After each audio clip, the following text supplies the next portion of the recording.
নমস্কার, ট্রাইব টিভিতে আপনাদের সকলকে স্বাগত। সঙ্গে রয়েছি আমি সুপর্ণা। চোখ রাখবো আজকের গুরুত্বপূর্ণ খবরগুলিতে। অতিমারিতে বন্ধ ছিল 2 বছর। এবছর 13 জুলাই থেকে ফের শুরু হয় তারকেশ্বরে শ্রাবণী মেলা। শ্রাবণী মেলা উপলক্ষে হুগলির তারকেশ্বরের নামে ভক্তদের ঢল, লক্ষ লক্ষ মানুষের সমাগম হয়। এর মধ্যেই প্লাস্টিকের ব্যবহার নিষিদ্ধ করতে তৎপর জেলা প্রশাসন। সরকারি নিষেধাজ্ঞাকে বুড়ো আঙ্গুল দেখিয়ে তারকেশ্বরে বাবার মাথায় জল ঢালতে যাওয়া বেশিরভাগ পুণ্যার্থীদের দেখা যাচ্ছে প্লাস্টিকের ঘটে করে জল নিয়ে যেতে। এর ফলে বিপাকে পড়ছেন মাটির ঘর তৈরি শিল্পীরা। শ্রাবণী মেলায় প্লাস্টিকের ব্যবহার রুখতে তৎপর প্রশাসন। নির্দিষ্ট পরিমাণের নিচে প্লাস্টিকের ব্যাগ বন্ধ করা হয়েছে সরকারি তরফে, কিন্তু তারই মধ্যে তারকেশ্বরে বাবার মাথায় জল ঢালতে যাওয়া বেশিরভাগ পুণ্যার্থীদের দেখা যাচ্ছে প্লাস্টিকের ঘটে করে জল নিয়ে যেতে। এর ফলে বিপাকে পড়ছেন মাটির ঘর তৈরি শিল্পীরা। বাজার জুড়ে ছেয়ে রয়েছে প্লাস্টিকের ঘট। বেশিরভাগ পুণ্যার্থীরাই প্লাস্টিকের ঘট নিয়ে যাচ্ছেন বাবার মাথায় জল ঢালতে। জল ঢালা হয়ে গেলে সেই ঘটগুলিকে অনেকেই ভাসিয়ে দেন গঙ্গায়, যার ফলে বাড়ে গঙ্গা দূষণের সমস্যা।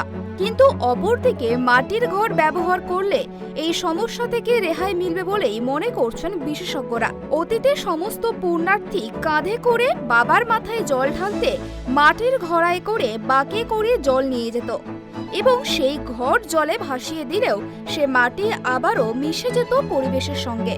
ইদানিংকালে প্লাস্টিকের ঘট আসায় একই সঙ্গে ক্ষতি হচ্ছে পরিবেশ ও মাটির পাত্র তৈরির কারিগরদের।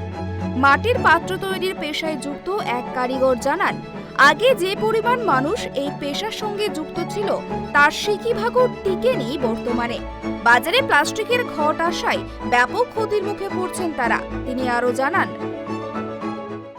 না এই যে ধরুন 2 বছর লকডাউন গেল, এক পয়সা কোনো সরকার বলেনি যে তোমরা এই করে খাও, তোমাদের জন্য কিছু দান করছি অনুদান হিসেবে, সে কোনো সরকার কেউ করেনি। আপনারা কি চাইছেন? আপনাদের সুবিধার জন্য কি করা হবে? আমাদের সুবিধে হচ্ছে কি, ধরুন কয়লাটা, কাঠটা, তারপরে মাটির এইগুলো যদি সুবিধে হয় বা বেশি ধরুন অর্ধেক হলেও তবু আমাদের শিল্পটা ঠিক চলে। কিছু যদি সরকার সাহায্য করে, কিছু যদি ভর্তুকি দেয় করলে আমরা ক্ষতিকে একটু সাহায্য করতে পারবো। কেন ধরুন এরকম ভাবে যদি জুলুমবাজি করে যদি পয়সা যদি যায় তো সে তো আমাদেরও ক্ষতির কাছে জুলুম করতে।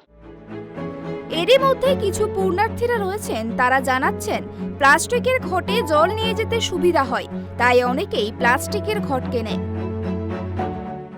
হয়তো মাটির ভাড়ার ভয় লাগে যে যাতে ফুটো হয়ে যাবে, জল পড়ে যাবে, যার জন্য অনেকে ভয়ে প্লাস্টিক গুলো নিচ্ছে। প্লাস্টিক তো চলছে। অন্যদিকে আরো কিছু পুণ্যার্থী তারা জানাচ্ছেন, বৈদিক নিয়মে মাটির ঘটের ব্যবহারের কথাই লেখা রয়েছে। শিবের মাথায় জল ঢালতে গেলে তা মাটির ঘটে জল নিয়ে যাওয়াই উচিত বলে মনে করছেন তারা। হুগলি থেকে সোমনাথ ঘোষের রিপোর্ট, ট্রাইব টিভি।